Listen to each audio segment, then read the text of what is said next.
Welcome to the Pepshot After Party. Hello, everybody. We're clearly joined once again by the myth, the legend, the man himself, Pep MacDonald. Hello, Pep. How are you? I'm doing pretty good. Good. We're excited to have you back on. I'm excited to be here. It certainly was a joy and a privilege to relive your homebrew one-shot with the final cuts over the past, 2 weeks of releases, I suppose? Yeah, it was. I'm impressed that you were able to slim it all down, because I think it was 5 or 6 hours total, and you got it down to just about 4, so... Yeah. There's, I think we had maybe a little longer than that recording, because we had some technical issues at the end of, hour 4 or 3 or something.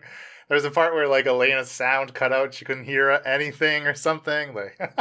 Oh, I could never hear the wizard pre-recorded stuff. Oh, yeah, that's true. Oh, that's right.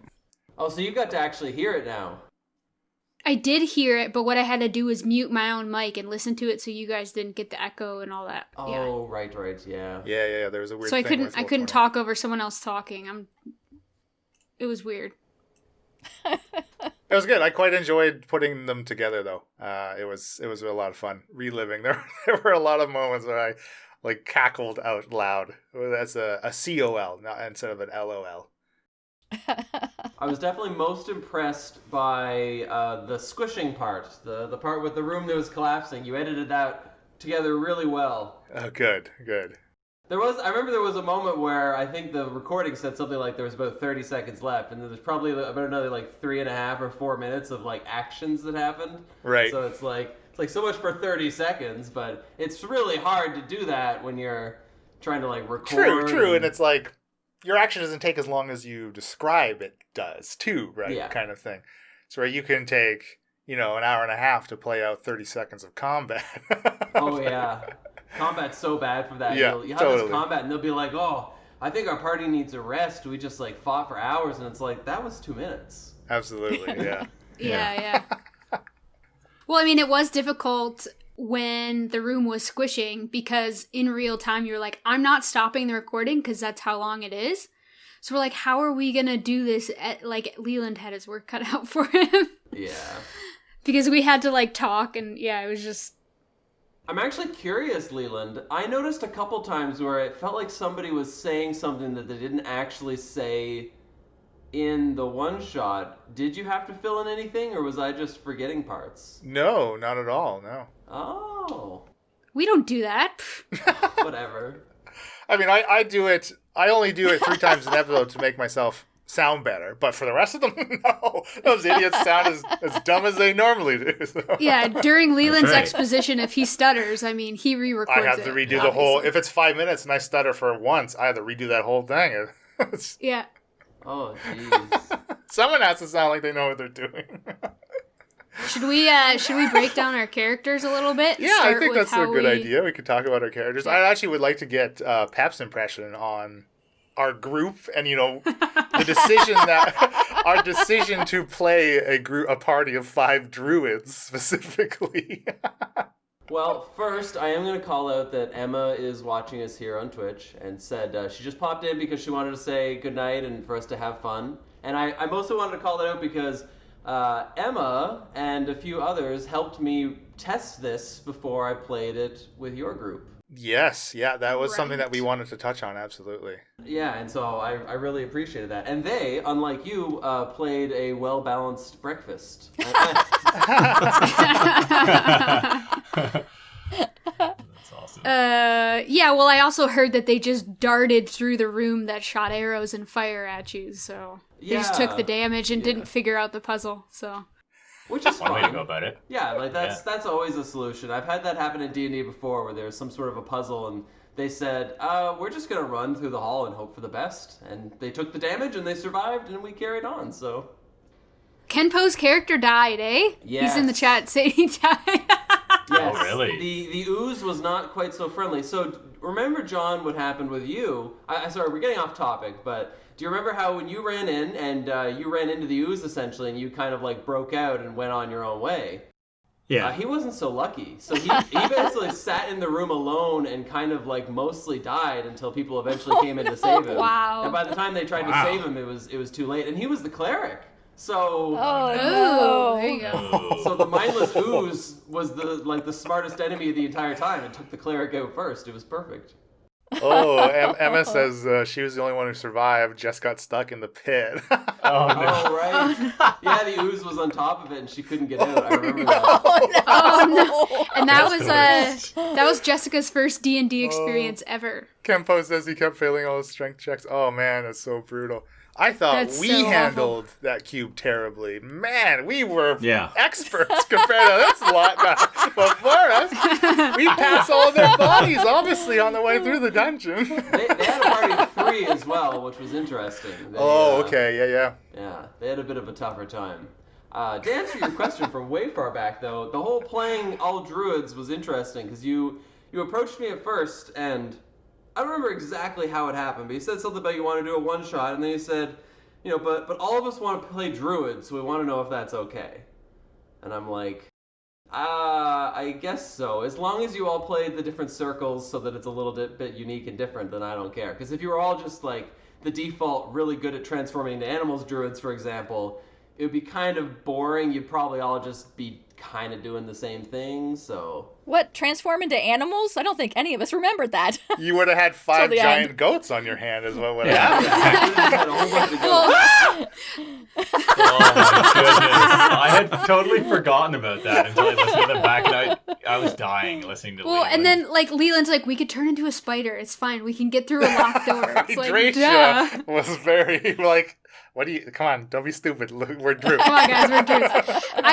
My memory of the whole druid thing coming about was Leland was like, we should all play one class, and we were like, Yeah. okay. And then Leland said druids, and we just I think we were going to do clerics first, right? I think we talked about boy, doing that an would've been- all-cleric party, and then we changed our mind, yeah. I probably would have said no to an all-cleric party. That might be too much. OP. Oh, what's that cantrip that lets you just give them advantage on a ability check or whatever? We just be like guidancing everybody, each other in a circle. yeah. Like, okay, guidance you. Bless you is a guidance spell, me. guidance is a cantrip. Yeah. Especially if you're playing 5 people for what is essentially supposed to be a 4-player campaign, or a 4-player Right. one-shot, too. It'd be really gross if you're all clerics constantly healing each other and buffing each other. Woo. I mean, I as OP as a 5-party consisting of druids could be, the way we role-played together definitely put us at a handicap. So imagine how great the handicap would have been if we all were those great, or if we weren't druids. I was a little thrown off at Hydratia was a bit abrasive to some of the party members, and it was She was a interesting. bitch. Yeah, She was the I think worst. hydration was great. Oh, Yeah, I loved her. I mean, was shit, fantastic. by the end of it, she liked everybody. Man, this one shot got sexy. Holy. It kind of did. Yeah, a little bit. Do you expect anything less with Leland playing? As a group of druids, my favorite part was when we teleported, and Pep said, I just want to remind you all that you left a fire burning in your camp. Oh, and then at the end, you teleported away, and then Leland's like, we should go back for the animals, and it's like, back through what? There's no... I know. I Yeah. totally didn't clue into like the spatial relations of it all. Yeah. I was so disappointed when I could hear myself being disappointed when I realized that in the episode where you all had to explain it to me. Like, no, you can't. Hello, you just walked through a portal. So we recorded this like over 2 months ago, and there were many funny parts I forgot. Oh, so yeah. many. Yeah. Bill listening to the turtle talk, but then trying to eat a fish. Like, that just blew me away. That was so good. I love that. It was terrifying. Yeah, it was awful. But And I'm also glad Pep hilarious. didn't forget that he could hear all animals. No, that kind of stuff happens to me all the time, where I did forget basically until the last second. Like, as soon as he like grabbed the fish or whatever, I kind of remembered, and I'm like, oh my god, this should be screaming. So I just...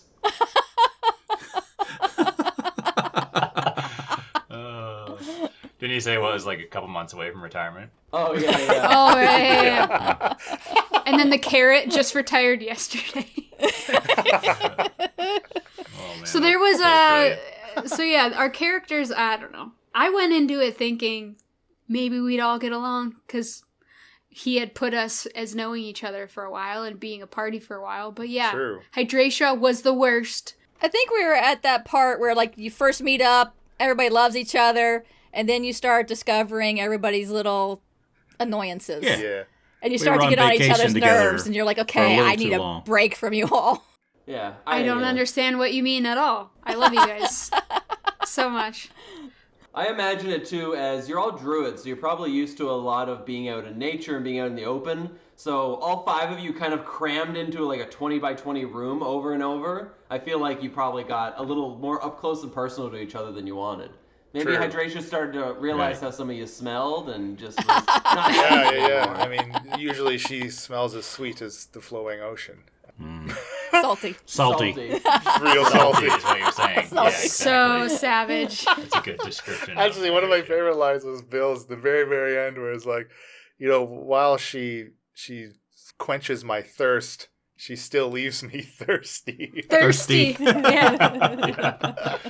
She satiates I had me. totally forgotten about that That was line so as good. well until I re-listened to it. And then you're like, I like what you've done with the landscape.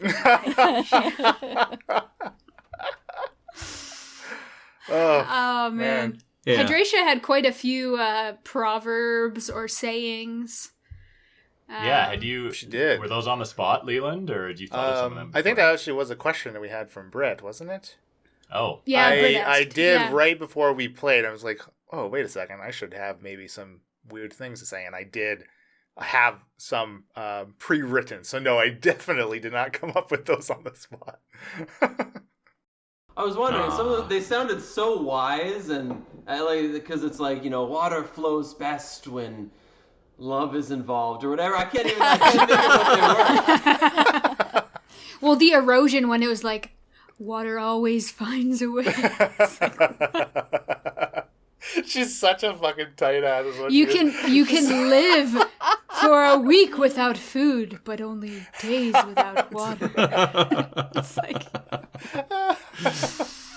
getting all 27 hours up in here. She's like, All right. she kind of, I guess I was playing her like almost like she was like some type of aristocrat. Like she was really stuck up. Like mostly is really what it was.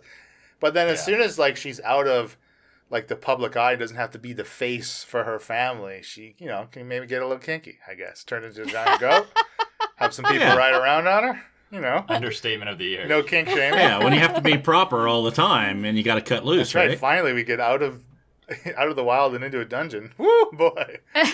I mean, party Pyra started. asked if she needed to take her clothes off. She was willing. It's true. And Yeah, everyone was Delano. like, nope, no, you're good, Pyra. You're good. Delano was like, Well, you know Well, what? I think the Pyra's voice is the reason. The picture you have in your head when you hear Pyra. clothes off, baby. Right. Let's go.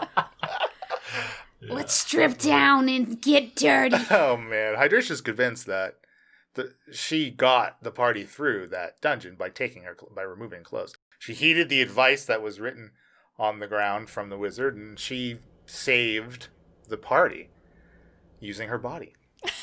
A logical conclusion. I do love that that you didn't clue in that each part was for each door right away. Ah, So you yeah. kind of like you heeded all the We thought it was advice all of them. simultaneously. It's like, okay, I gotta go into this room naked while holding meat, and I have to be fast, and I can't keep my eyes open. We're not used to puzzles, okay? Leland tells us everything up front. We never have to figure anything out.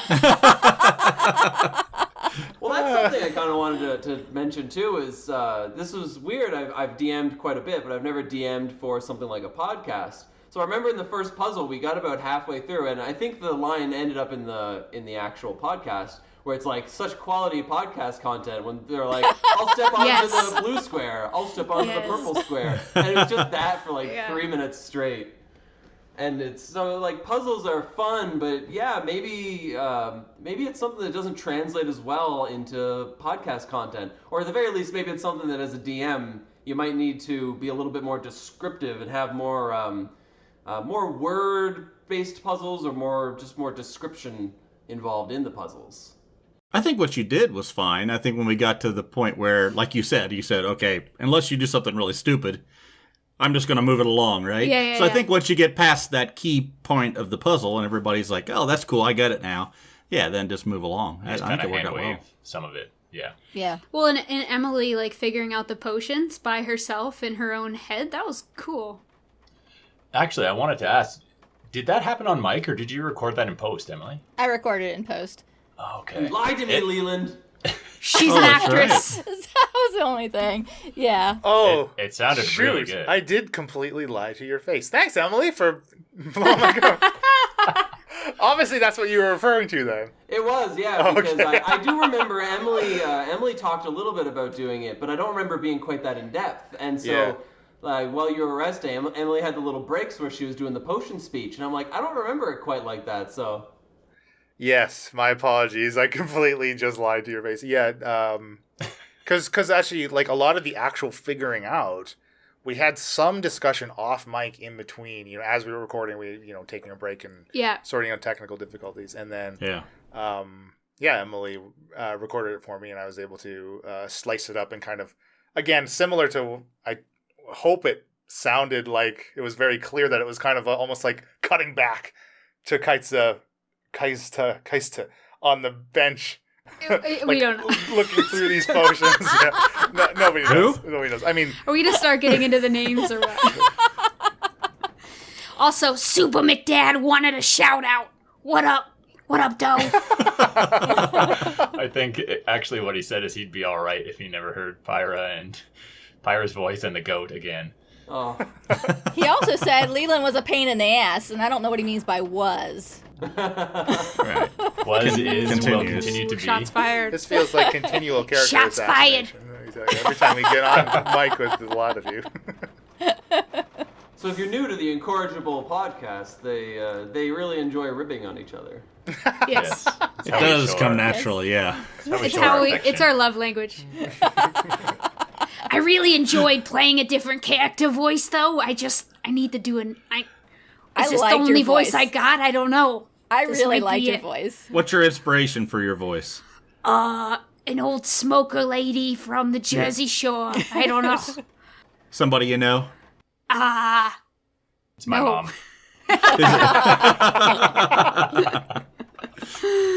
No, I don't. I don't really know. I don't know. At first, it was kind of like Ursula, and then it changed because when we created characters for this, I had Jessica help me make my character and Bill's character because she had never played before and she wanted to see how to create a character, and then she did her own for when she previewed the Pepshot.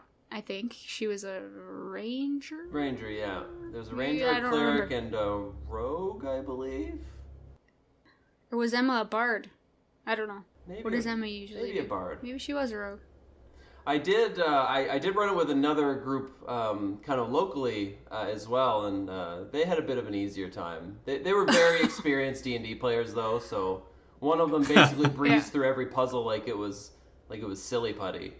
Now, would their character have been able to breeze through puzzles like that? I know, and that's always the interesting thing with stuff like D&D. It's like sometimes the person with the least wisdom or intelligence will be the one who solves the puzzle, and it's like, Right. are you solving the puzzle, or is your character solving the puzzle? That's hard. I like that a lot of times, like, Pyro was like, you know what? You youngins got it. Like, literally. Oh, like, yeah, yeah. I it's said, like, figure all right, out your arithmetic. tap me on the shoulder when it's done. We'll keep going. It's like- Kenpo thinks that Pyra's voice came from Joey Tribbiani's agent. oh. I forget her name, but Exactly she's right. just like chain Totally. smoking. Yes. Yeah. Good call. There you go.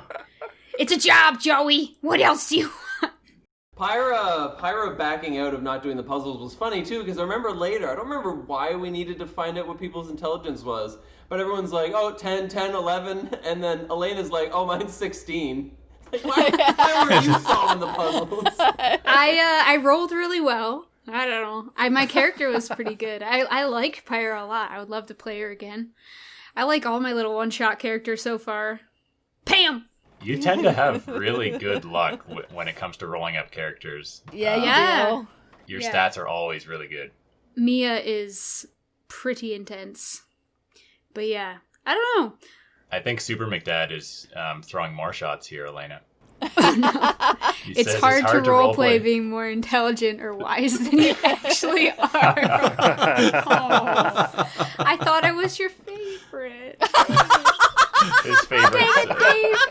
continual rotation. Also, Tom Posh says he just found this podcast and there's only 143 episodes to catch up with. That's right. Well, Tom, Only. you may be able to skip some of the after parties. I don't know, unless you do Yeah, enjoy. I mean, we've always said the Getting after to parties. know us. The after parties are exactly, Elena, like to know us, the players, whereas Yeah, obviously the show is more the characters. I also do occasionally reveal some things that the party may or may have missed when they were playing. May have missed. We also may occasionally get to the part of the after party where we give the DM ideas from the Yeah. theories that we True. have. Yeah, we talk about our theories, which he then scribbles down on pieces of paper and comes up with more devious plans. What percentage of the story is actually came up with in the after parties, Leland? Yeah, at least, roll me a D100, John. All right. I'm used to that. Oh, man. So the comment from David Dave was not aimed at me. It was a general comment, you guys. Oh, You just gotta jeez. play your character. That is difficult. It is, and it's funny because intelligence is something that always comes up with that, but you know, someone who wants to play a fighter doesn't have to be someone who could lift a boulder over their head, even if their character could be. So it is always kind of strange when someone has like high intelligence and you just expect them to do all the puzzle solving. But in reality, I should be privately, like for example, Elena, if your character was actually much more intelligent than the rest of the party, I should Yeah. just be sending you little hints that they aren't getting. Yeah. Yeah, that's a good. That's how it that's a should good be. Yeah, idea. Ooh. that would be Right. interesting. Right. Yeah, that'd be cool. Yeah, it's almost like their That's a good stats are hitting this DC, this that you have, that the DM has, kind of thing. Yeah, that's a totally good point. Also, Pep, thank you. I know my next character. It's going to be a fighter that does CrossFit, but can't lift very heavy things. Just lots of things really quickly. Yeah. There you go. And how often does your character like to tell people that he or she I does CrossFit? talk about doing CrossFit 5 times, 10 times a day, but I do it like 1 time a week. That's awesome. 'Cause it's so My kind of expensive. CrossFit. Yeah. See, that's the thing about good backstories, right? You got to have all that. Like when we first started out introducing our characters, Leland said, "Briefly tell us about your character." So I did. Delano had a paragraph. When I listened back to it, it was only 2 minutes. That was a very short That's brief. It's description. not brief if you have to lick your thumb and flip the page. John, for every character he does, has a very extensive backstory. Well, you got to know how your character's gonna be, and now what they're gonna do, how they're gonna react, right? You get that emotion that you get to play off of. It doesn't matter if nobody else pays attention to your backstory. Sure. It's really for me. I agree, yeah. You guys didn't even get to hear about my best friend that died in a prison and the revenge that I was seeking again. It's Oh like, my goodness. But nobody's backstory is I grew up, my parents were together, they lived a happy life, love everything me. was great. Yeah. It was always the orcs came in and killed my parents, or everybody has a tragic story. I'm just going to make somebody a character someday that everything's just perfect. He didn't have no problems, it's everything's not great. a Disney movie if the mom or dad doesn't die at the beginning. Shakara of the movie. has a happy childhood. All her parents are still alive and family. Yeah. Waiting Yeah, back same with at all her. her Look what's parents. happened to her. Look what road she All started 6 of walking down. I think, if you're going to be on one end of the spectrum or the other, it's a lot better to be on the end where you invest a ton of time into your backstory rather than someone who comes with little to no preparation. Even if that backstory, doesn't get completely... Touched on. Yeah. Yeah. Even if your character prematurely dies or something, and you don't get to. I mean, that's always the tragedy of RPGs, right? You could just die, and all this work you put into it could be for naught. This could happen. And it's all your fault. Yeah, it's all the DM's fault. Tom Posh says he tends to play quite aloof characters as he's still pretty inexperienced, but it gives him a bit of get out of jail card when it comes to the dialogue a bit. Oh, that's fair. Oh, that's good. Yeah. You know, Is that what you do, Bill?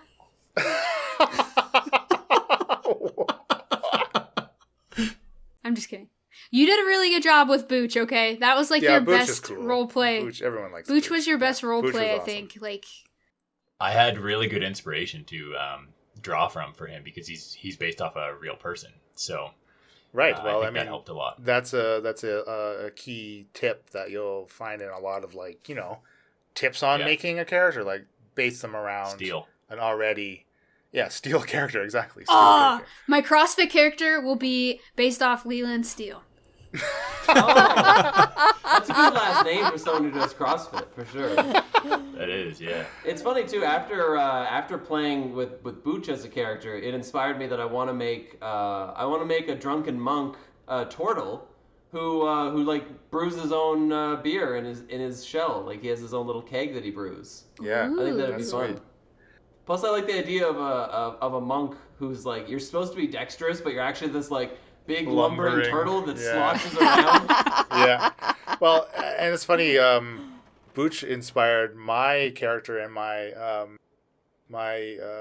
get together group, like my real life group that recently started up. As Group meeting that you again. cheat on us with. Booch. Your side I'm a piece. player, so I'm not DMing it. So, but You are quite the to player. 2 points to Tom's point about his aloof characters. Often with that group, it's full of like role players. They love role playing. They're all veterans. They've been playing for upwards of 2 decades for some of them. And I also like to role play, but we also have a group of like 7 people when everyone's there. So in that specific group, I always take a back seat on the role play and the table talk. I mean, in that group, I'm known for just my characters dropping funny one-liners, and that's basically all the dialogue that my character has. So I'm always having fun, and everyone's always having fun anyways. But like, it's totally fine for me to take. I like taking the step back because I like watching them role play. I don't know if that is also comes from how I enjoy watching my players role play when I'm running the game. I don't know if that has something to do with that, but my character in that campaign was, again, inspired by Booch. Although he's not a turtle, he's a dragonborn that was raised by turtles and thinks he's a turtle. Oh. He introduces himself as a turtle. Everyone gives him a kind of cockeyed look. It's like, wait, you're a dragonborn. He's like, no, I get that a lot, but I'm a turtle. As he speaks very slowly. Oh, that's a good voice. And I made him as a defender, too. So he doesn't have a shell, but he has a shield on his back that's painted like a shell. And his armor, he's rigged it up with a block and tackle where he can just pull on it, and it lifts up. So he goes into a shell when he takes the dodge action. Because he never attacks. He always takes the dodge action. Runs up to try to take hits. So, yeah, inspired directly by Booch, for sure. Booch is a great character. Wow. Yeah. Turtles are pretty cool. Turtles are not cool, gonna yeah. lie. Booch is inspired by a real person who's on YouTube. The Bon Appetit YouTube channel has a guy, Brad Leone? Brad Leone. Yeah. I love him. He's hilarious. But he loves fermentation, and so that's why I had the spore babies. And he's just very chill and easygoing, always happy. So that's kind of where I got inspiration for Booch. And Booch, obviously, coming from kombucha. Right. If anyone didn't put that. We together. almost called you Miso when we Yeah, miso. That'd be we were. Bill, how did you Megan come Bill's up with character. the whole shell and spores and so on? Is that a common druid thing? Can you all hear the thunder and lightning going on outside right Yeah. now? Every time we twitch. I thought you got a cat. It's storm. The As long as infinite the power doesn't storm. Yeah, really. Oh, Mia! Someone must have broke the gem. Oh yeah. Yeah, so I don't. The type of druid I was Circle of Spores. So that sort of influenced it a little bit, but I don't think the whole shell and spore Well, baby okay. thing. So Bill ran out of time making his character, so Jessica and I helped you. So I will speak as the person making the character. And Jessica's just popping in. Hey, Jess. I'm talking about when we made Bill's character.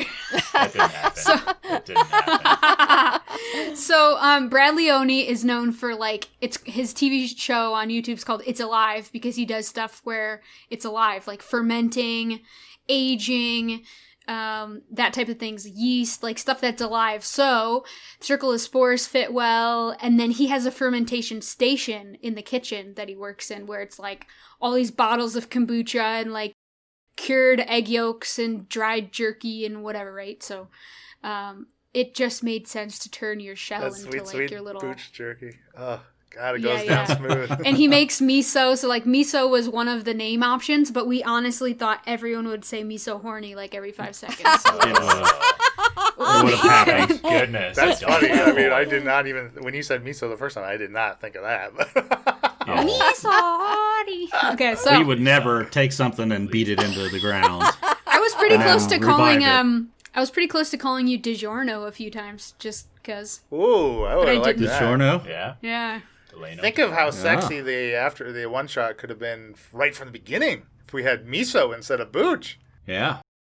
But yeah, like Booch was definitely my favorite character, and I'm sure, you know, there's no particular reason why Booch was my favorite character. That was definitely a tactical decision. Yeah, somebody playing up to the DM for sure. Easiest way to survive. Make sure I don't kill you that way. Yeah, it's just pick something you know the DM's gonna love. But the DM will still kill some of your precious spore babies, no matter how much hurt. he likes your character. That hurt me on a deep level. So, can you explain that instance, Pep? Because when we were playing, I know for a fact that during play, we didn't know what happened. No, it's true. In the final cut, it's funny because, like, you actually explained it to us at a part off mic, and listening to it when Bill was like, no, let's just go with they're just a little burnt. Yeah. And you're like, well, one of them at least had to be gone because otherwise he wouldn't have got out of that cube. Like, none of us picked up on that during no one play. picked on. Everyone just kept talking. So will you explain to us what happened in case the listener also was like, how did that happen? Yeah, so the wizard, if he is a wizard, the mushrooms that he made, anytime you eat them, I basically just rolled on the table for the Chaos Sorcerers. So that's why the effects that were happening were so strange. Because Elena turned into a potted plant, and then Bill's spores started singing, and then Elena went for a little flying trip. And so what happened was he sat in there for so long, and he's taken so much damage, and I just thought to myself, oh, these spores are definitely dying. And then it kicked in that, wait, he planted some of those mushrooms on the back. And I'm like, well, if it actually ate through one of the mushrooms, it's going to have to suffer the effects. And I rolled, and I don't think I had the book right next to me. I don't remember exactly which one I rolled, but it was something... I'm going to see if I can find it. But I rolled something that made it essentially become incapacitated. I did not catch that. I Wow. didn't either. Yeah, I was kind of surprised No people comment. didn't question it more because it's like, oh, the enemy just died in front of us. Like It just died. Oh, I'm good. It's dead. Let's go on. Yeah, don't ask questions, just move on. No, we don't question things. Pyra's intelligence, I mean, can only go as far as my... Yeah, Because there was also this... Pyra knew the whole time. She doesn't tell anybody. Like, Yeah. No, She's gonna like, say and that. Pyra's like, guys, it's definitely the light appears when I'm by the door. When Yeah. I'm by the door. None of us had any idea what was happening. I'm a freaking idiot, but I'm the smartest. So you can only play to your own strengths there. Well, okay, here's something you might have gotten correctly. So, Pep, this magical darkness, would it dispel any effect you had going on so when you entered the room you were fresh kind of thing? Is that what the idea behind it was? No, it was so specific. It was just a continual. No. It was like a continual darkness spell. But darkness specifically snuffs out any spells that create light. And every time someone walked in, you had something that created light, like the flaming My sword. sword. Ugh. And so Yeah. I made a DM call there. I'm like, I'm not sure if it would actually turn the spell off or if it would just extinguish the light portion of the spell. So I'm like, I think it would actually take the spell out. So I just went with it. But yeah, there was no other... Because if you think about it, your bark skin didn't come off. I was just going to bring that up, absolutely, yeah. Yeah. Good old bark I'm skin. just noticing that Emily had her name crossed out on the stream from Kaista to Kaitza. So, how do you say your character's name, Emily? Please enlighten us 'Cause it all. was, variations of it have been passed down through eons of time. Yeah. And now that it has reached us, the true meaning has simply been lost. So please, can you enlighten us? Can you just choose an easier... It was Kaista. Kaista. Just choose a better Because- name next time. Because the Z is before the T, not after. Was, yeah. Right. Okay. Was. It was, yes. But then, Not who Oh. was... Gave up Okay, partway through. so who was it then that said it's kite-za, Bill. like pizza? It was Was Bill. it Bill said, Bill, no, I it's Kite Za. And I was like, okay, fine, Yeah. whatever. And that's what I wrote down. I don't know what it is anymore. I write down all your character names phonetically so I can try to say I them do right. too. I've started doing that. Like, I don't bother to write it down how it's spelled. I write it down how it sounds. Right. That's way easier. Oh, yeah. Well, you know what, though? I bet you none of those goblins that Kaista grew up with could pronounce her name either. Kaista. Yep. Yeah, she was probably used to it. I mean, like, being named Pep, I have that problem all the time where, like, I'll say, like, oh, Peep. my name's Pep, and they're like, Pat, and I'm just like, sure, whatever. Really? You just go with Oh, I it? accept So there's it. people... Oh, I mean- I don't want to fight every human being I run You did- into. Pep, you did exactly what Good I call. what I get all the time, which is Elena, Elena, and it's like I just whatever. I think I worked at the current place I work for like 3 years before people were like, "Is it Elena or Elena?" And I was like, "It's Elena." They're like, why weren't you correcting us?" I'm like,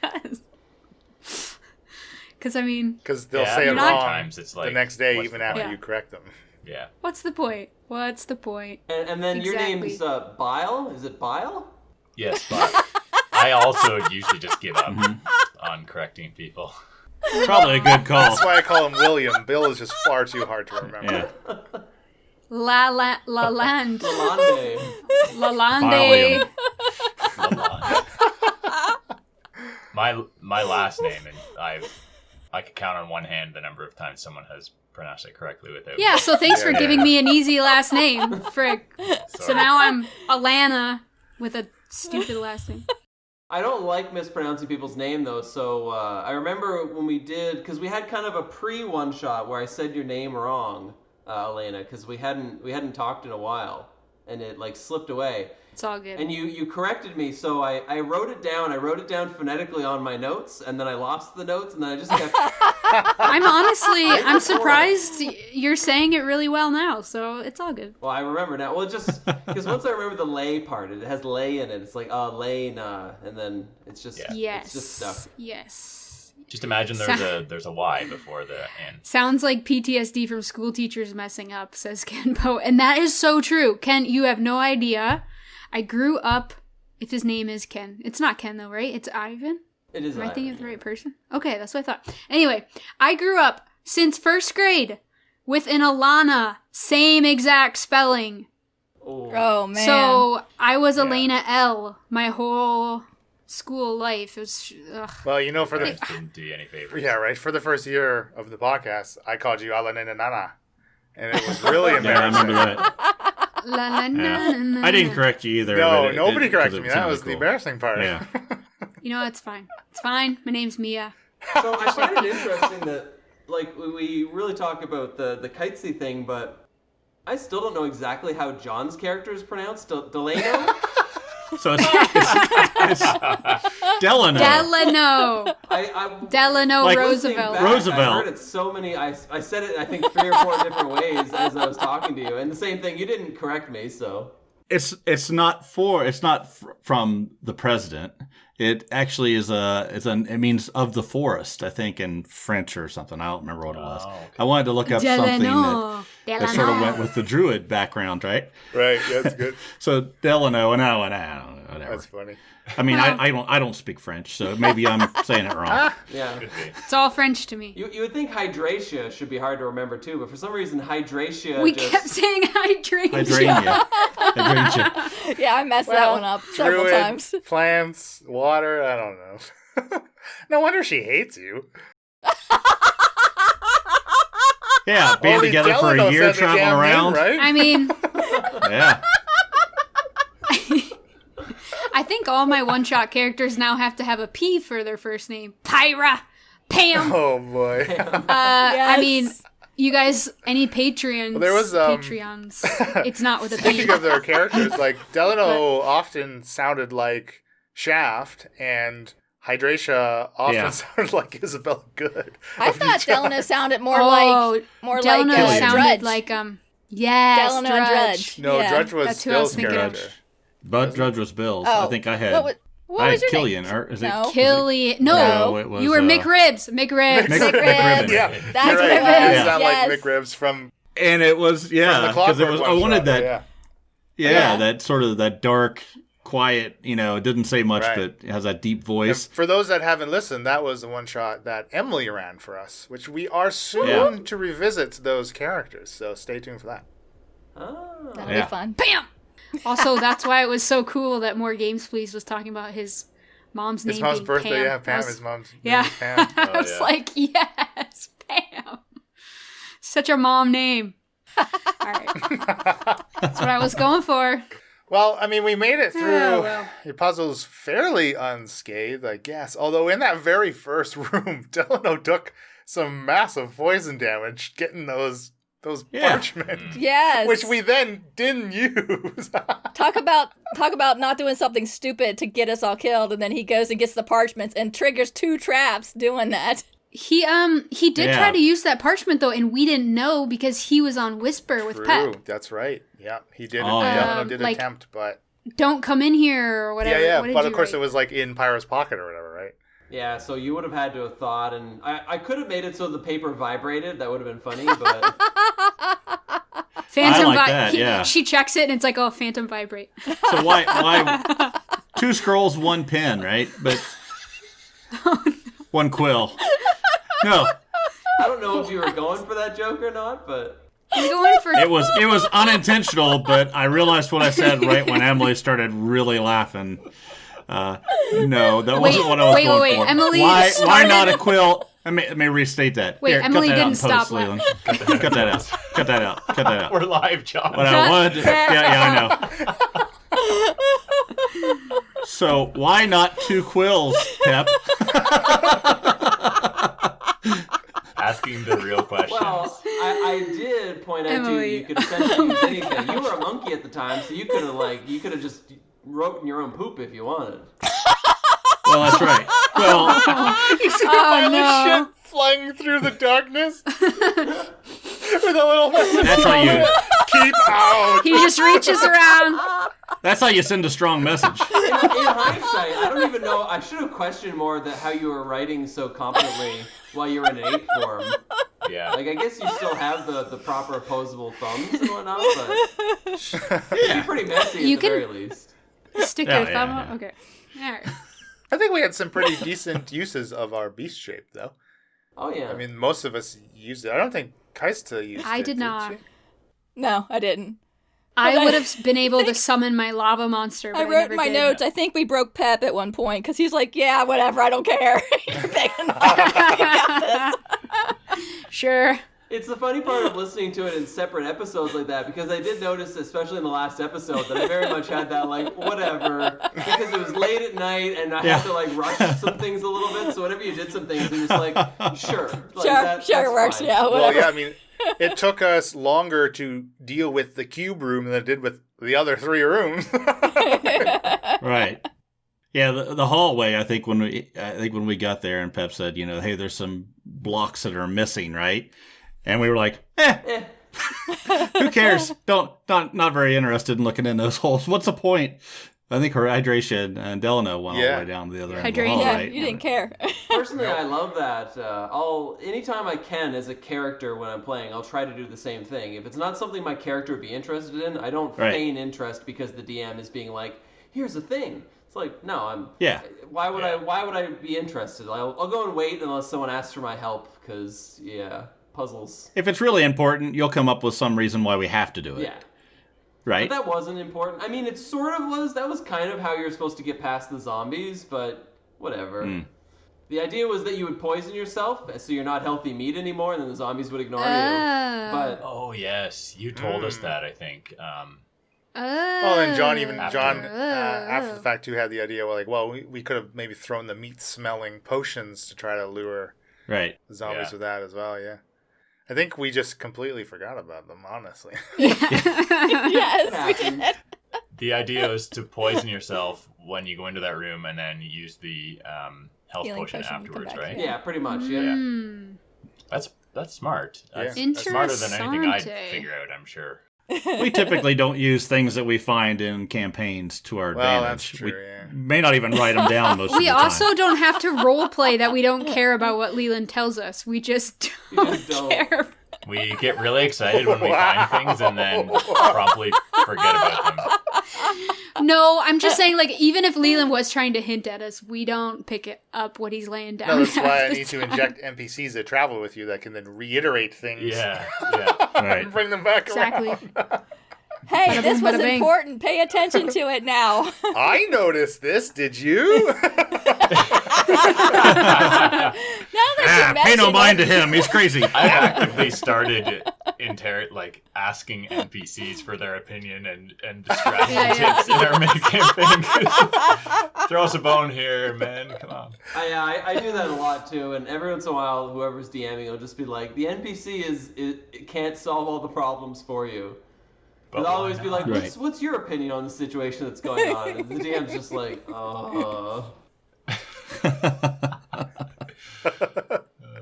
Oh, man. So, Pep, do you think?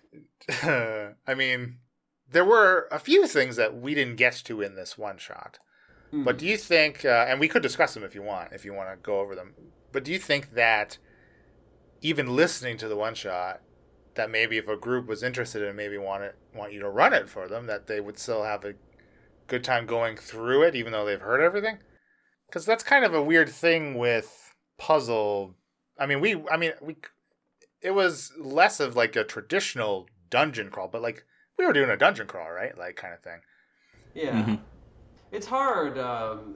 Things like that involve puzzles, especially what someone might call like a solved puzzle, because sometimes you have situations where you get through, but it looks like there might have been different solutions. And the puzzles at the end, the 4, were kind of like that. There's different ways you could have like done everything really.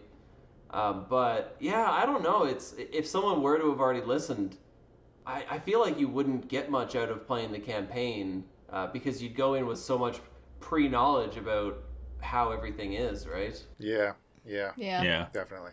I worry about that with even like the ones that Wizards themselves designs, like the pre-made adventures. Like if you were to read the book, I feel like you couldn't play it as a character, and you'd have to sit in the background the whole time. Like if everyone else hadn't read it, you would have to be like the wise old fighter who's just kind of doesn't get involved and only answer questions if you have to, kind of thing. Yeah, that's interesting Yeah. that you say that Yeah. actually, because my group with my Dragonborn Turtle, we're playing through, because it's a break from our main campaign, because, once everyone was self-isolating, all that stuff, we hadn't played for a few months, and not everybody was comfortable to come back when we started playing again, so we're doing like this interim campaign, and we're running through Dragon Heist, and Emma is playing on the No Pun Included stream on Saturdays at 12 PDT. They're playing through Dragon Heist, in which, of course, I'm watching. So I'm actually, like I say, in that group, I take a backseat anyways. But I'm having a good time seeing, like, one, how our Dungeon Master, who has actually never run a pre-made adventure before, is changing things compared to where Emma's group is going, where the No Pun Included group is going. Right. So I find that really interesting and cool. And obviously I'm not, that group is has very much Incorrigible Party tendencies, which are, I think, tendencies that a lot of play groups have, where sometimes for 2 hours you get fuck all done.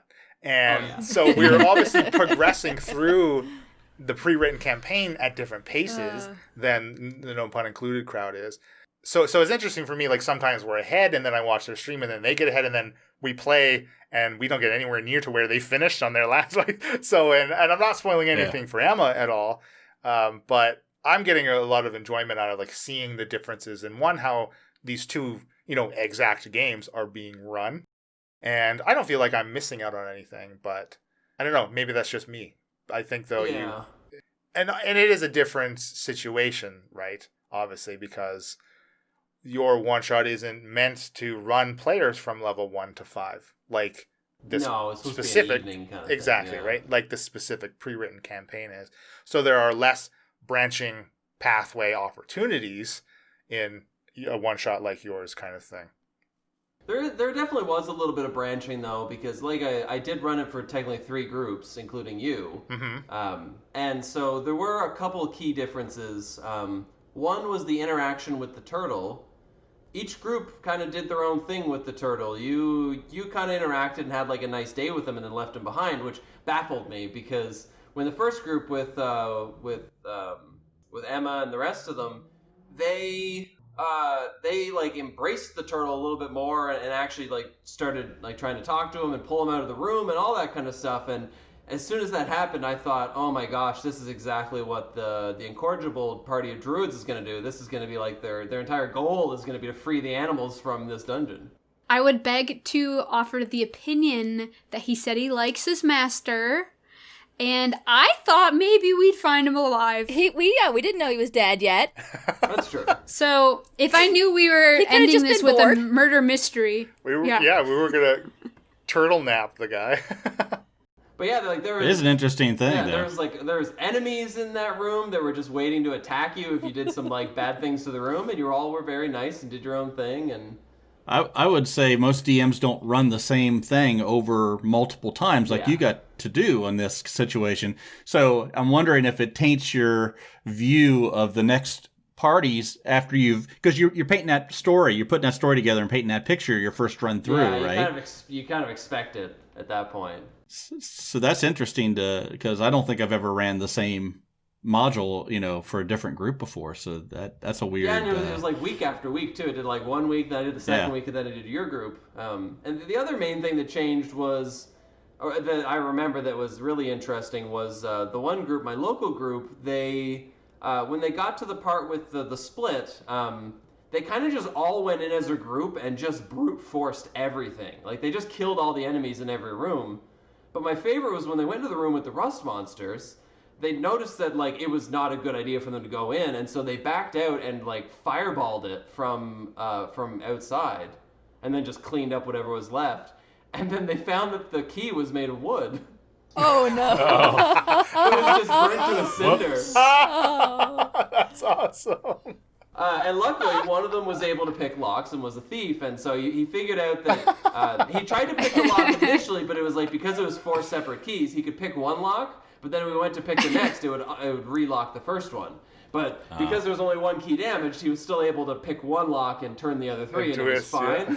But That's I awesome. thought that was so interesting that they were put in that situation where they're just like, oh, we'll just burn this room. And I'm like, well, the key, I guess, is damaged now. Sorry. That's hilarious. Well, I mean, Hydracia almost, or Goat Dracia almost ate the wooden key. I mean, Yeah. that could have it's been bad.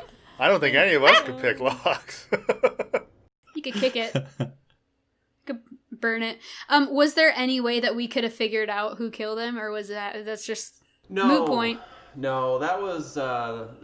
How dare you? I know. It was How kind dare of you my give us a bad. problem we can't solve? It was my bad at the start because the wizard's initial speech just kind of, it was more of a casual mention, like, if you happen to find out who killed me, that'd be great. Because it just felt like something he would say.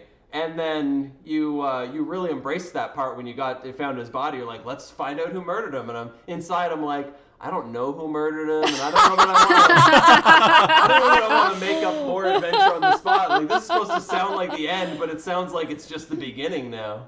It was definitely a crime of passion. I love that. I'm going to check the bed. So check the bed, yeah.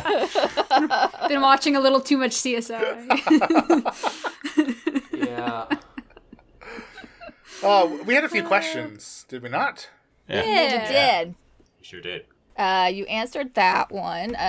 For everyone, the Druids were very different. How much inspiration did you draw from reading about other characters? Did you discuss your characters when making them to make sure there was variety? This is from Britt. We touched on a little bit of that, right? We did. I think we did, right? Like Little I bit. think ahead of time we made sure that we didn't all choose the same type of druid. And that was pretty much That's it. all We we didn't said. talk to each other We about said what anything circle, else. that was it. Yeah. Yeah. Yeah, I will say hydration was re-influenced by Pyro is what I would say. Because originally, like, individually, Elena and I guess, just looked at Genassis. And I originally wanted to be a water Genassi. And then I changed it to, like, a half-elf or something, like, for stats. I was min-maxing. And then I saw, because like Pep mentioned, we had a little pre-one-shot to make sure everything in Roll20 was working. And we all got together and had all our tokens in order and that kind of shit. And I changed her back to a water Genassi because Pyro was a fire, and I thought it would be interesting. So yeah, Hydration was a little influenced by Pyro. The final cut of Hydration definitely was, absolutely. Was it hard for Elena to talk in the voice of Pyra? It was really good, added a lot to the listening experience. I think we did play for a long time. I think it did hurt my throat a bit, but it was fun. I could do it for short bursts. I think I talked less probably like that. So I never understand people's ability to do those kind of voices for a long time. Like, I was in choir and stuff, so I'm used to, you have to like you have to do your voices in certain ways and sing in a certain way so that you don't strain your throat. And so I guess you just get used to using the voice in a way that it doesn't hurt as much, but like, again, in one of the other groups... That's, like, purposefully hurting your voice. Yeah, I know, to do right? Pyro. But one of the other groups, one of them played, like, a barbarian, and he was kind of new to the game, but he was really role-playing it. And so every time he walked into a room, he's just like, I smash in the door! Like, he was screaming the whole time, and... Like, it was entertaining. Yeah, it was entertaining, but man, I'm impressed his voice lasted through the whole night. Well, Britt, I'm glad you liked it. I'm glad in the chat she's saying it was so good. I'm glad you liked it. Yeah, these questions are from Britt too, right? Yes, those were. Yeah. Emma said, Bill, Elena, that's what Elena's actually going to sound like that in the future, about 30 years from now. Yeah. She hasn't quit smoking, she will. That's right. 6 packs a day is good to you. I don't need to smoke drugs to be dope, you know what I mean? Very nice. Oh, man. Emma says, her question is, why didn't you save the turtle, freaking druids? Because I already said I literally didn't think this guy was dead, or we all thought we could go back, I guess. I don't know. Yeah. Yeah, I don't think it quite connected with us that we were going through portals and there wasn't just something we could go back through. Yeah. Yeah. Portals. You don't always think in the moment, but I do love that So meta. it technically happened the same way twice, because you're like sitting there at the campfire and then you have a thing happen and you just go through the portal and then it's like, oh, but you kind of forgot your campfire. And there's the same way you got to the end of the little dungeon and you're like, oh, hey, some more portals. Whoop. Ooh, a shiny portal. Ooh, a shiny portal. Everybody loves a portal. Jess says, that was totally awesome. Awesome dungeon crawl, fantastic characters, so much fun to listen to. More compliments, Jess. We need this. Yes. She says the pre-recorded Yes. wizard was hilarious, but I really wanted him to be alive at the end so the party could glare at him for the shenanigans he put them through for his entertainment. No, we wanted him to be alive at the end so we could kill him. She says, Pep, how is hanging out with the Incorrigibles as a DM instead of a guest NPC? I'll stop there and let you answer that before we get to the others. It was interesting. It's a little bit more of pressure because when you are the guest NPC, it's if anything, it's more on Leland and the other characters to keep me in check. But whenever I'm the DM, it's up to me to keep them in check. So it's definitely a different dynamic. I'm also usually when I DM and just as myself in person, I don't normally curse or. I don't usually have quite as much playful ribbing as the group does, so you can even kind of tell when it started off, I feel like I didn't really get into all the ribbing as much, and then by the end, like, other half of it, like, I was just up there throwing the insults around here and there. Yeah. We've corrupted you in 2 episodes. Yeah. That's By pretty 2 good. episodes, he's like repeating Pyra's voice and yelling, "Shillelagh!" Yeah. I feel weird with the shillelagh thing because I did it and then no one said anything about it and then I did it again later and I'm like, no one's gonna even understand what the reference was to. It's just because whenever I still don't. Yeah, whenever I used to play a druid, I played like a little halfling druid, and that's what I did. Whenever I cast shillelagh, she was like shillelagh, and she just like she went into like combat mode, and so as soon as you cast Shillelagh, I just had to do it, and then we never talked about it. So I didn't. Hey, listen, I didn't get it, but I thought it was funny. Yeah. And that is why we have the after party. That's right. Did you expect the gelatinous cube to be such a deathly struggle? It's funny. Gelatinous cubes are one of my like favorite creatures, but it's always an awkward creature because if you see it coming, it's a non-threat. Like if you're 60 to 70 feet down in a dungeon and you happen to notice it and like pass your perception checks really well, it's really not a threat at all. It can't move fast enough to catch you, and you can just pepper it with arrows or whatever. It's not really immune to all that much. So it shouldn't be a threat, but I was a nasty DM, and I set it up in a difficult situation.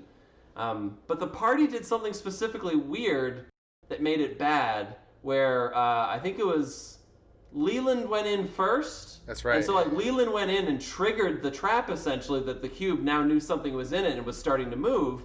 And then you like talked for like 10 seconds, and then Shaft went in alone, basically, and the cube literally came down on top of him. And that isn't what's supposed to happen. It's supposed to happen that like you're walking and then you like maybe hear a noise behind you and you look back and maybe get the spot check or don't. But like you're told to rush whenever you get into the room. Like it's I hope you can run, I hope you can swim. And so you're supposed to kind of move fast. And yeah, you just ended up in a situation where it landed on top of you. So But I had a rope around me or something, you right? had the rope Yeah.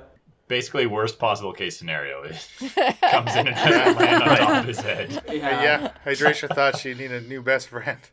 Yeah. That was so good too when you turned into the goat and like it pushed you out. Yeah. You're like, Flooshed nope, them too out. much. Get out. Poops you out. Instead of us. Yeah. It's actually funny. Any time I remember using a gelatinous cube, there was always a druid in the party, and the druid always used their shapeshifting to help against the cube in some way. I remember someone was stuck, and they turned into a giant octopus, and like wrapped multiple tentacles around the person to like get a bonus to pull them out. And, like it was so smart, and they rolled really well and everything, and so. Druids versus the gelatinous cube. I think the gelatinous cube is at a strict disadvantage because you can do some neat things. Yeah. Unless there's 5 druids and they're us. Yeah. Yeah. Well, and this whole cube is taking up the whole hallway too. Let's say he walked through on the way back, he would have had to get through it somehow. That's sort of the power of the gelatinous cube, right? To take up the entire. If it's in a big open area, just walk around. Yeah, exactly. Well, there was there was a lot of time cut out with John deciding just what he wanted to change into when he was in that cube. Because do you remember that specifically at all, John? Because it seemed like you were going back and forth between there's a few different things. I think you actually mentioned on mic, but like you took some time. Like, what do I want? What's going to help me here? I don't remember what I was thinking at the time. I probably was trying to look for the best opportunity. Yeah. Probably an octopus, but I didn't come up with that. Yeah, I think I remember you wanted to turn into a spider or something, and then I said, "Oh, just so you know, you're taking acid damage," and then you're like, "Yeah, right. I don't really want to turn into something that'll die instantly." Yeah, that's what it was. Yeah, that might have been it. Yeah. That would suck. But yeah, it's funny. I see Ivan in the chat is talking about the ooze situation too, and I think his character that died, something pretty similar happened. Where I think it's just that he took it a little too slow. Like rather than running, he just kind of was walking, and it just walked up behind him and eventually engulfed him, and he didn't know what was happening, kind of thing. And that's really the trouble with the gelatinous cube is. Although it was funny, I believe it was Pyra who noticed what it was and then just decided it was okay. It's just like, oh, it's like the air is shimmering, and it's just like, I don't know, that's fine. It's weird. It's hard. This is fine. Yeah. It's always hard when someone describes something to you. It's like, I don't know if this is supposed to sound dangerous or interesting, so... I'm an old lady. I see shiny things all the time. I don't know whether they're real or not. It's my cataracts. I'm hallucinating. That's just my cataracts. I gotta go back to the doctor, get my meds straightened out. Oh. I'm a little bit loopy. I shouldn't have had hydration put them in my little pack for me. Should have eaten a booch jerky. I'm a little loopy. All those mushrooms. I mean, to be fair, he told us they were old, so that's on us. Well, that's true. I mean, and Pyra had just been a potted plant and was floating. Well, that's true. I really liked being a potted plant. That whole interchange with the ring was like the dumbest thing ever. Where you're like, well, I Oh, don't man. want to hurt her, but I do. Bill, did you wish that you were Falsey as you wandered around the library with all those books? Yeah, I certainly thought of Falsey when all the books came about, but I had a lot of fun playing Booch. Actually, he was a fun change from Falsey, and I'm glad I probably would have used Fireball on that room and roasted the key. Of course. Roasted the key, yeah. Yes. Yeah. I love seeing players that actually can do that. Like, you play something for your first time, then you go and you make a new character, and you don't just keep the same traits. Because I know a lot of people, like, they're so obsessed with treasure, they even have a character that's obsessed with treasure. Then they make another character and they're obsessed with treasure. It's like, what? Yeah. It's like you gotta shift your personalities around sometime. You can't always be the exact same character. I want to see Bill play an evil character. Ooh. Evil campaigns are hard. He's always too nice. Yeah. Well, Oh, Falzarin's evil. Damn. Well, guess what I've been doing the whole time? Deep sigh on immersion. Well, the thing about evil campaigns is they have the potential to work if the party is not evil to each other. I Yeah. think they'd be able to function a lot better that way. yeah. Right. You can't be evil to each other, and you can't really be, like, psychotic either. Like, if you just walk into a town and start slitting people's throats, like, that doesn't work. Yeah. It's not a campaign then. It's just you all living out some creepy fantasy about murdering people. Like, it's got to be something that's evil but isn't, like, so outwardly awful that you're automatically going to have Right. the town guard on you constantly, kind of thing. You know, I think in a campaign like that, when a really fleshed out backstory will come the most in handy, especially for the person running Yeah. the game, because, ideally each of those characters would have some, maybe just their ulterior, their end goal is not, Right.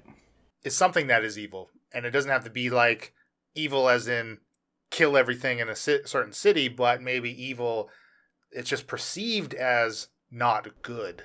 Could potentially be something you could play with Yeah. like that too.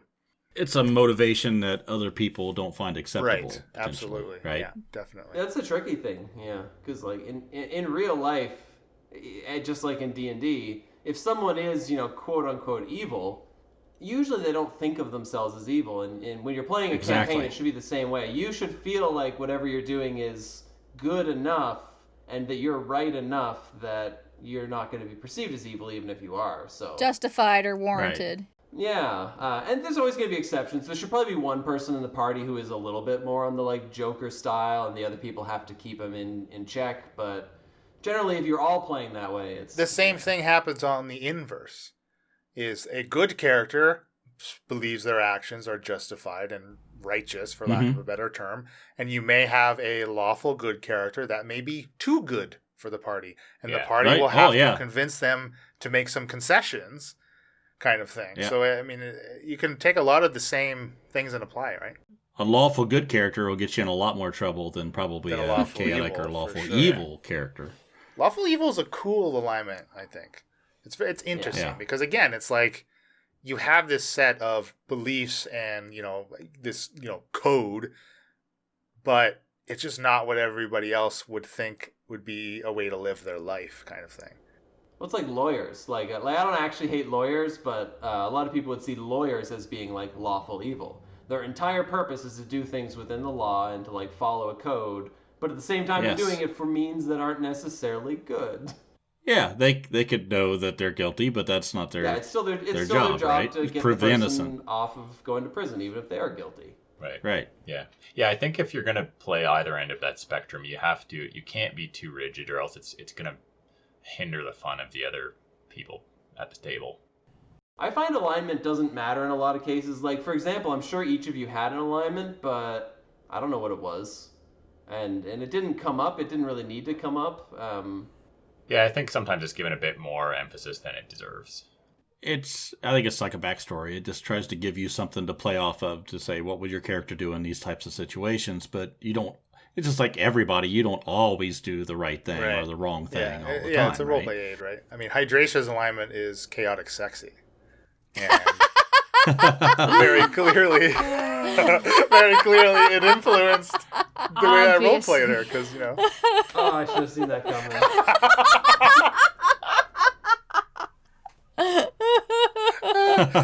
So just has one more thing. Oh, sorry. Well, Ivan in the chat, though, says the third D&D movie is all about an evil party, and it's actually interesting to watch. I don't believe that.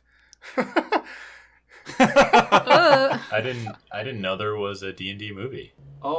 Any D&D movie. The first D&D movie is campy but pretty good. The second is nonsense, and I haven't actually seen the third, so I might go look it up. Are they recent? No, they're pretty old. But look up Dungeons and Dragons the movie. It's pretty good. It's a little comedic too, which is kind of fun. They're supposed to be making another one. Are we talking about Stranger Things or? No, we're not. No. Well, what was that? What was that recent animated one with like the troll people or whatever that everyone loved? Oh, Onward. Onward. The Disney Yeah. movie? A lot of people. Onward was cute. If there was to be the epitome of like a D&D movie, like this would be it. It was cute. I really liked haven't it. seen it, so. I like I Chris enjoyed it. Pratt as a voice It's on, actor. it's on Disney Plus, Yeah. right? Yeah. Yeah. That's why I haven't seen it, because Disney Plus is garbage. In the quarantine, we paid the $5 and rented it one night. It was Oh, cool. okay, that's a good idea. Yeah, you can just get on Google Play. Yeah, I think there it's you worth a watch. Okay. It was actually the last thing my local group watched before the quarantine. Like, we watched it, basically, we found out the night before that quarantine stuff was going to come into place this week on the island. Yeah. And it was, like, the same weekend it came out or something. And we had planned on seeing it, so we said, okay, like, let's go see it anyway, and then that's it. Like, that's the last thing we're going to do together. So we kind of had our nice little last evening out and had some food, and... I'll see it when The Mandalorian comes back, and then I'll cancel. Same. Man, Oh, I yeah. want more Agreed. Mandalorian So so good. bad. Oh, this is the way. Yeah, I'm tempted to go back it needs and more content. rewatch I was The so Mandalorian. I mean, God, we're tangenting real hard, but man, I was Disney disappointed. Plus does need more. with It does Disney need more Plus. content. It's garbage because I don't give a fuck about Disney. I don't give a shit about any of that old Disney crap. Not for me. I can only get excited about like Lizzie McGuire so much to be like, oh, childhood, and then be like, eh. Oh, I love being you and I, Elena, being the same age because like we just loved and grew up with the same shit. And We grew up Lizzie in the McGuire same was 90s was the stuff. shit. When I was Yeah, growing up. well, and then my little sister, who's even younger, right? It's all Hannah Montana stuff. True. Aren't they the same Which person? I was like, no, How get out of here. dare you, sir? How dare Throw you? Bill back in the gelatinous cube. Is that Billy Ray Cyrus's daughter? Yes. Yes. See, Incorrigible Party, bringing together the generations. We're live right now, Jonathan. We are live. So anyway, Jess had one more thing that she said. Oh, sorry. Uh-oh. Oh, she also told me that Booch and Pyro were her favorites. I mean, that's on the record. Oh, yeah. Okay, she had two more things she said. She said Booch and Pie were her favorites. Booch is everyone's favorite. No. Did you guys Slam! Oh, dang. did you Call the guys fire find it department. easier or more enjoyable to write a short campaign like a one-shot or a big sprawling campaign like a Spara is? Well, Pep wrote the one-shot and Leland's writing a who we talking Spara, about? so Yeah. You've I probably didn't have to done do a lot of one work shot, for right? either, really. super easy I for wrote us. your Yeah, character. really. Bill just shows up. Have with you the made character sheet. one-shot kind of stuff before, though, Leland? No, actually, I haven't. I mean, you could call some potential campaigns one-shots because it didn't last very long, but no, I haven't, and that's actually something that I'm interested in trying. I think it's like, you know, it's obviously a lot of overlap as far as skill sets, but I think it's a specific skill set too, as far as, you know, crafting the whole thing. Well, you got to have a beginning and an end, Right. and you got to move it along at a certain Right, pace, absolutely. right? Yeah. But So, your yeah. end could have no solution to it. He's dead. We don't know why. It is what it is. Well, if I've learned anything from Pep, is yes, give him a mystery. Don't bother solving it. Yeah.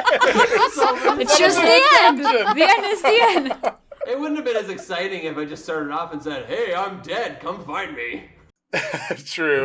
The best mysteries are unsolved. Just want answers. We might have I saved just the want turtle answers, that way, okay? though.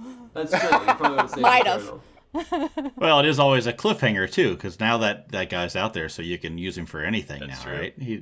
It's actually interesting because the one shot was more work for me than most campaigns usually end up being.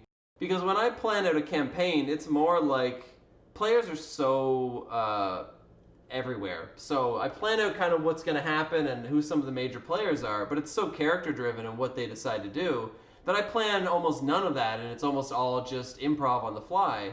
But with something like a one shot, I feel like it's disingenuous to try to improv it all because you're telling people ahead of time that, oh, I have this one shot plan, let's do it.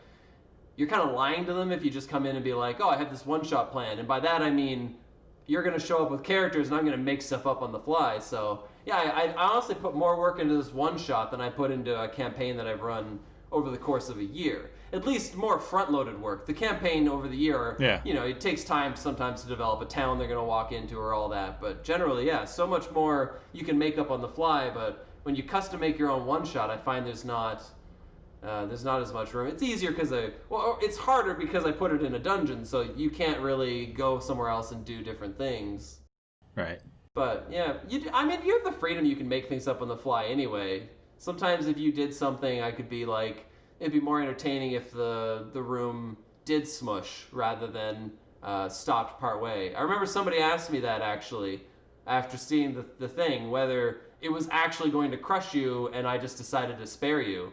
And it's like, no, I already pre-recorded it. The wizard only got so far and he couldn't figure out how to make it actually crush because the gears wouldn't move properly. So he just gave up and he's like, it'll make them uncomfortable at the very least. So did you? That's funny. Did you have that part? Did you have any of the three parties that went through that actually found the key before it didn't crush? Did everyone get to the end and think they were going to die? No, I think terrified. they all made it to the end thinking they were going to die. And it is kind of the intent. Like the keys are there. In fact, in the Roll20, I literally had all three keys hidden under piles. So if you picked the right piles, you technically would have found them. Right. But that being Bill said, says he was terrified. It was effective. I was legitimately scared. I was like, crap, this is bad. We're all You gonna played die. it off. You played it off like you were the only one that wasn't, though, because you're like, I got a shell. I'll be fine. I don't think it'd be all that exciting for Pep and I to play out the remainder of the one shot, just the two of us. I'd be fine with it. Kaista measured here for up. She would have been fine. Fine. I'm skinnier than Booch. It's Yeah, that's true. It's weird too because when you do a one shot, you accept that you can make it more dangerous, so you can put a little bit more thought into like making the traps more deadly and stuff. Because at the end of the day, if they die, it's a one shot. Like you failed to do it. Oh well. But in a campaign, you're trying to tell a story more than kill the players. So yeah, you feel a little bit more likely to back off if the players if they try to fight a dragon or something, you'll probably find a way to let them sneak out rather than just making the dragon toast them. Yeah. There's no dragons in our game. Joke's on you. Oh. Yet. Yeah. Haven't done I'd that rather quest have yet. a few different characters in one shots die instead of and if that means Mia gets to live, I would gladly die in a I one think shot. you get really attached to like long campaign characters as well. So there's probably, I mean, obviously I'm speaking with zero experience. I've never DM'd, but Time to kill Falsey. no. I'm trying. Jeez. It's his time. He's Trying, ready. he says. There's It's like a cockroach. He will not die. Kakarocha. you step on me and I just squiggle out from underneath your boot.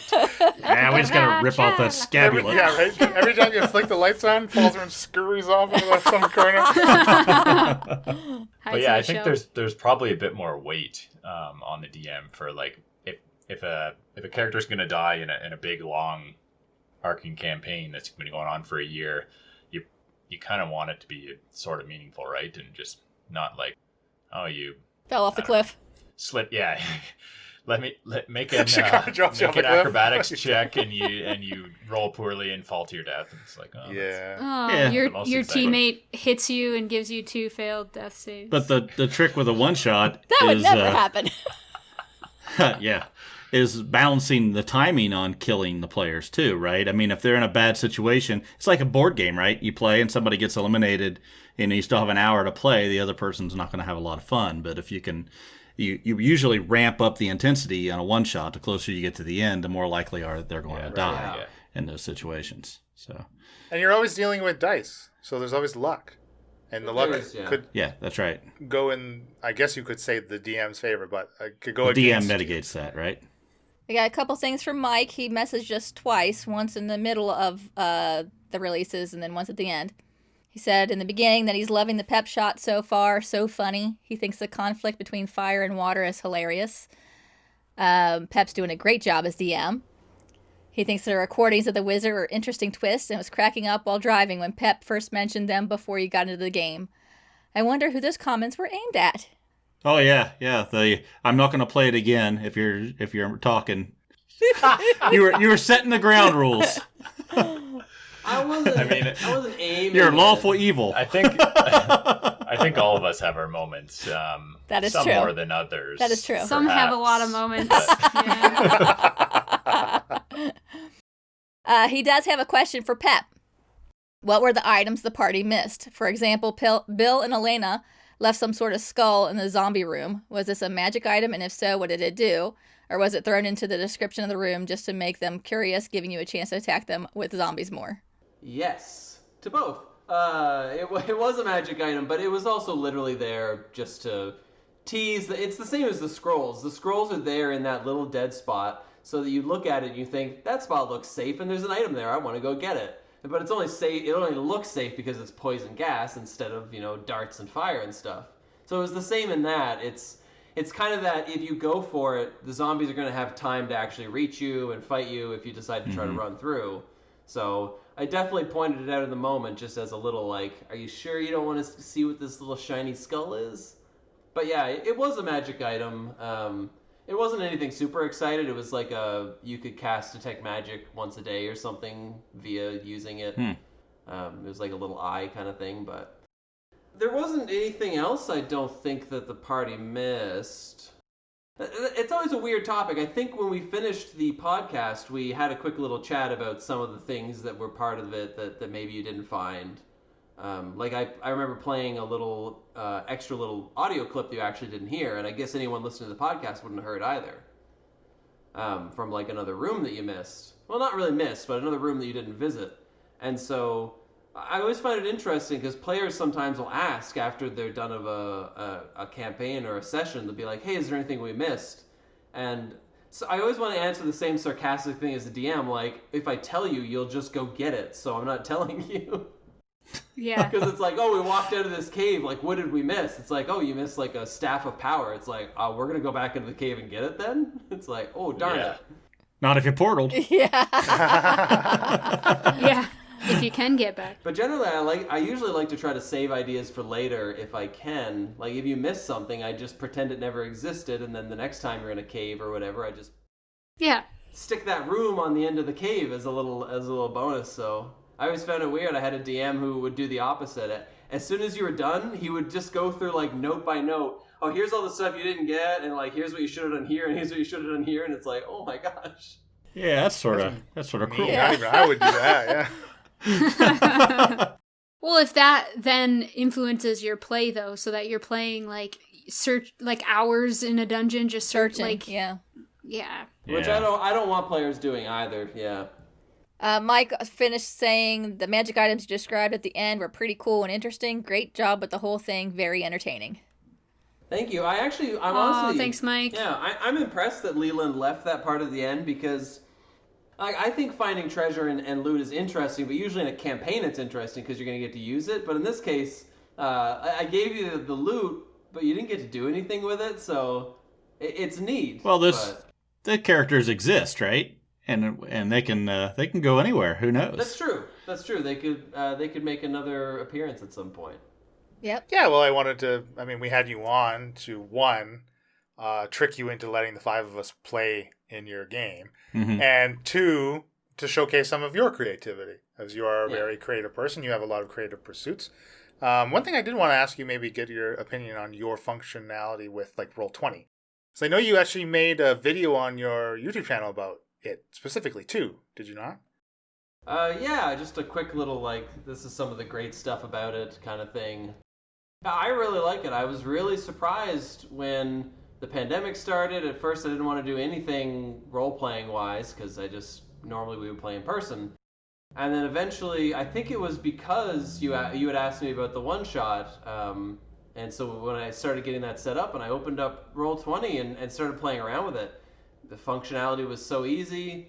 And just setting it up was a little bit time consuming for some things, like learning a little bit of how to create some of the things. And I probably did it in a slower way than necessary, but it was really interesting just what you could pull off. I enjoy it. I enjoy it too. And actually, I didn't do this last time we played, but it was just funny. I watched like a YouTube video of like easy tips and tricks using it. Like there's like just with the holding down a whatever key it is, as you're moving tokens, it'll trace a line of the path that you move the token for everybody on Roll20. Like it has a lot of that. It's almost like it's hidden stuff though. Like it's not anywhere up front to show you in your face, but like it makes it really easy for everyone to see where a token moves for attack of opportunities and all that kind of stuff. As for a DM is when they're moving over a specific space that might have triggered a trap, that kind of stuff. Because I find like sometimes you'll just see the token from where it starts and then it will go right to wherever that person moved it, right? Kind of thing. So there's a lot of cool, interesting stuff with it that you can do. Yeah, and in the thing, I had it set up that everything was hidden and you could slowly reveal more and more, but you can actually have dynamic lighting set up too, where as you move the characters, it just actually would reveal whatever your lighting area was. I just didn't get around to setting that up, but it's really neat. Yeah, I'm excited. They actually have their own little role-playing game that they made called Burn Bright. That's it's kind of like a fantasy, space-themed kind of role-playing game, but it's all done through Roll20. So like even when you make your characters, you literally make them in Roll20 via like the little character setup that it has in there, and it's interesting. If not to like give ideas for the future, but if you're ever interested, we could potentially play through some of that maybe. Yeah, that's cool. I hadn't heard of that. Yeah, that's interesting. I believe that's it for the questions. We could probably wrap her up here, I think, unless everyone has anything else you want to add. No, I had a great time. I enjoyed playing a new character and going through a dungeon and having the five of us all play together for the first time. It was so fun to play with all of you. Our characters were really fun. That was really fun. Yeah, thank you so much, Pep. It was you did a fantastic job DMing, and like John said, it was really nice for us to have an opportunity to all play together as players. Yeah, no, it was a good time DMing. I'm really used to DMing like the people that I know personally in real life. So it's interesting to DM with like a group that you're not quite so used to and see how different people play. And yeah, and you were all a really good group too, because you all played druids, but you all played things differently, and there's a lot of role playing, and everything wasn't just optimal. You didn't just go through every solution the easiest way possible. That word's not in my dictionary. So. Yeah, we like to make things difficult. Very incorrigible. Like for example, that first room. I mean, if you had the ability to fly, someone could have easily just like flew over it, and that whole trap is done. Right. You just fly over, and then that's a great idea, Pep. Ivan's saying that he thoroughly enjoyed the one shot, and he'll be checking out our other episodes. So that's great. Thanks. Yeah. And he's gonna check us out on Twitch. We're gonna be gaming more. Yeah. Yeah, we are streaming this live on Twitch, but we're gonna do other stuff on, and we have done other stuff on here. So come back. Denver's played board games for 4.5 hours the other day. Yeah, 4.5 hours. Fun. Yeah. You're always welcome to come on and play some games with us. Oh, I can't wait to play Elder Scrolls Online. Bill just built me my PC, so. Yeah. Okay, Pep, why don't you tell everybody where they can find you. We do have your handle up on the screen, and handily. Handy for everybody. But please give yourself a plug. You can find me in my apartment. This is where I am. For you drinking my maple syrup tea. So Canadian. Yeah, you can find me on Instagram and Twitter, both under BoardPep. I'm also on YouTube as BoardPep. Do videos, just like reviews of board games, pep talks, took a break for the last couple weeks, but trying to get back into it. It's always it's been a little weird with the pandemic. It feels like you have all this time in the world and you could be filming more and more, but I don't know. I kind of want to do less, not more. So yeah, but yeah, I find me on Twitter. I post stuff sometimes. Follow me. Maybe I'll follow you back. We'll have fun. Maybe. Maybe. Maybe. Maybe not. Well, thanks so much for running everything and for coming back for the after party. It's always great to be able to have someone back afterwards as well. Yeah, Just more than one no, session. I'd be up for any after party, even if I'm not involved in the episodes. I'll just come in and smile That's and nod. actually very true. What was your character's name in when your NPC? Roland Wright. Roland Wright. Roland yeah. Wright. I envision Roland is now working somewhere in Drakal. Drakal as a bodyguard. So I don't know if that's in Leland's mind, but that's in Shaft's mind. That's what's happening. No one wants to go into Shaft's mind. Or if you want me to secretly come back it's as a an great assassin place. and fight the party, I'm up Oh, for that nice. too. There we go. Good ideas. We have had a lot of folks from the party's past coming back around suddenly, so. There's also 2 different people in the party than when you. True, yeah. That's true, yeah. Yeah. I mean, I'm now spoiler free for Paul all these people Zarin. like Ivan that haven't listened. I'm playing a Paul giant Zarin. barbarian. Barbarian. Paul Zarin.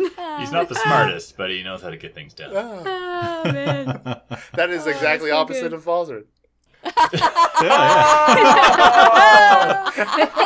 Oh, it's funny because it's true.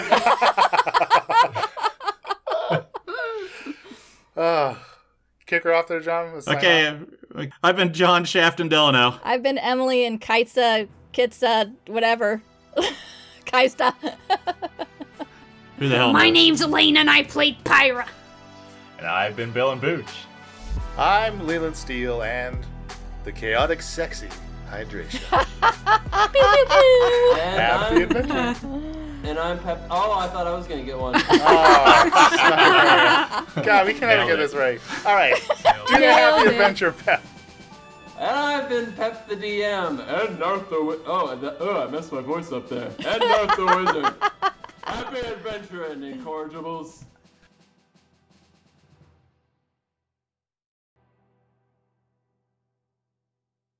Well, Okay, This is kick her off. Okay, this is our best I've part. been before Here we John go, and here we go. Oh, wait. Do- Bill's got something. Do we want to? How do we want to end this? Do we want to? I don't know if there's anyone else streaming. Well, Or shall yes, we but just let's end do it? the sign off for the podcast version, and then we Right. can raid after. No. We gotta do it in the other order. Right. Well, Pep, We got a raid and then you go first, Pep, and then I'll follow you. So He just did. You've He been just fucked pepping himself for the 5 DM. minutes, for Pete's sakes. Just I don't sign even- off I so don't we even can end know- this thing. It's hot in here. What am I saying? okay, thanks, Pep. I've been John and Shaft You were and Shaft. Delano. You're I'm always Shaft. It's right there on the screen. Do you even know On our the, screen. do you know the No, wizard's no, name? Do you don't remember on the the wizard's screen. name, actually? No. Did we No. get the Did wizard's we name? get one? I don't think Yeah. you ever He said didn't it. have. think He you didn't said. tell He us didn't any. tell us his You name. never He said didn't tell us his his name. You fucking did, password. actually. He said hello to you. No. He said hello to you in the first room. I refuse to believe I that. don't know. Man. No. It was written on the scrolls. He said, hello, my name is Narth. Oh. Yeah. Oh, I just assumed that was somebody there before us. Yeah, we just thought he was Play Oh dead my God. somewhere. I guess we were right. Totally didn't get that. Yeah. Okay, best sign off ever. Okay,